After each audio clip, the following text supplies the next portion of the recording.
మొదటి నుండి కూడా బీసీలను అణచివేయడంలో మరి భారతీయ జనతా పార్టీ, కాంగ్రెస్ పార్టీ ఈ రెండు ప్రభుత్వాలు కూడా మొదటి నుండి కూడా బీసీలను అణచివేస్తూ ఉన్నాయి.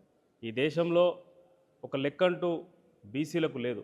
ఇలా కేంద్రంలో ఉన్నటువంటి ప్రభుత్వం, మరి గతంలో ఉన్నటువంటి కాంగ్రెస్ ప్రభుత్వం కూడా బీసీల లెక్కలు తేల్చాలన్నటువంటి చిత్తశుద్ధి వారికి ఎప్పుడు కూడా లేదు. మరి ఆ కారణంగా ఈరోజు ఏమైపోయిందంటే ప్రతి చిన్నదానికి చెట్టుకు, పుట్టకు, గొర్రెకు, కుక్కకు లెక్కలు ఉన్నాయి, కానీ ఈరోజు బీసీలో ఉన్నటువంటి జనాలకు దేశవ్యాప్తంగా లెక్కలు లేకుండా పోయినాయి. మన కాంగ్రెస్ పార్టీ మొన్న చేసిన అది తూతూ మంత్రంగా అది వాళ్ళు ఇష్టం వచ్చిన రీతిలో చేయడం వల్ల సరైన లెక్కలు రాకుండా చాలామంది నమోదు చేసుకోకుండానే ఈరోజు ఉన్నటువంటి పరిస్థితిని మనం చూసినాం.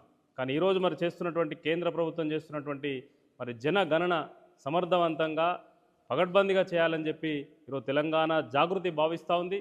మరి దాన్ని ఉద్దేశించే మరి కవితక్క గారి నాయకత్వంలో మరి ఒక రౌండ్ టేబుల్ సమావేశాన్ని ఏర్పాటు చేసి మరి భారతీయ జనతా పార్టీ ప్రభుత్వం చేసేటువంటి ఈ జనగణను ఏ విధంగా ఉండాలి అనేటువంటి దాంట్లో మరి మేధావుల నుండి, కుల సంఘాల నుండి, బీసీ వర్గాలకు సంబంధించినటువంటి నాయకుల నుండి ఒక అభిప్రాయాన్ని తీసుకొని దాన్నే ఒక ఎజెండాగా మార్చుకొని రేపొద్దున ఈ కేంద్ర ప్రభుత్వాన్ని కూడా నివేదించేటువంటి అవకాశం ఉంది. కనుక మరి బీసీ కులాల నాయకులు కానీ, అదేవిధంగా కుల సంఘాల నాయకులు కానీ, బీసీ వర్గాలు కానీ ఇందులో పాల్గొని, ఎందుకంటే ఇది మన బాధ్యత.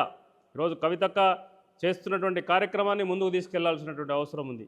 ఎందుకంటే మనకు జరుగుతున్నట్టు అన్యాయం, ఈరోజు బీసీ కులాలకు జరుగుతున్న అన్యాయం, బీసీ వర్గాలకు జరుగుతున్నటువంటి అన్యాయాన్ని ఈరోజు కవితక్క ఈ ప్రభుత్వం ముందు పెడుతుంది. కనుక మరి కవితక్కను ఖచ్చితంగా మనం ఆమె పెట్టేటువంటి రౌండ్ టేబుల్ సమావేశంలో మనం విధిగా పాల్గొని మన యొక్క ఆలోచనను చెప్పాల్సినటువంటి అవసరం ఉంది.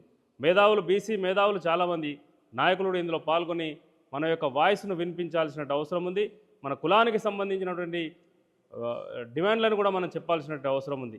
ఈరోజు భారతీయ జనతా పార్టీ కూడా మరి ఈరోజు చెప్తున్నటువంటి మాటలు బీసీలకు మేము న్యాయం చేస్తామని చెప్పి, కానీ దేశానికి ప్రధానమంత్రి బీసీ ఉన్నప్పటికీ కూడా కేంద్రంలో ఒక బీసీ మంత్రిత్వ శాఖ లేదు.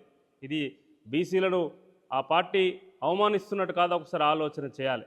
ఎందుకంటే ఈరోజు బీసీలను మేము ఏం బాగు చేస్తామని చెప్పినా కూడా ఒక మంత్రిత్వ శాఖ అంటూ లేకపోతే మీరు ఏ విధంగా ఆ ఫలాలను మాకు అందిస్తారో ఒకసారి ఆలోచన చేసుకోవాల్సినటువంటి అవసరం ఉందని తెలియజేస్తూ, ఖచ్చితంగా మరి 29 నాడు జరిగేటువంటి ఈ రౌండ్ టేబుల్ సమావేశంలో పెద్ద ఎత్తున బీసీ మేధావులు, బీసీ కుల సంఘాలు పాల్గొని మన యొక్క వాయిస్ను వినిపించవలసిందిగా ఈరోజు అందరినీ కూడా విజ్ఞప్తి చేస్తూ ఉన్నాం.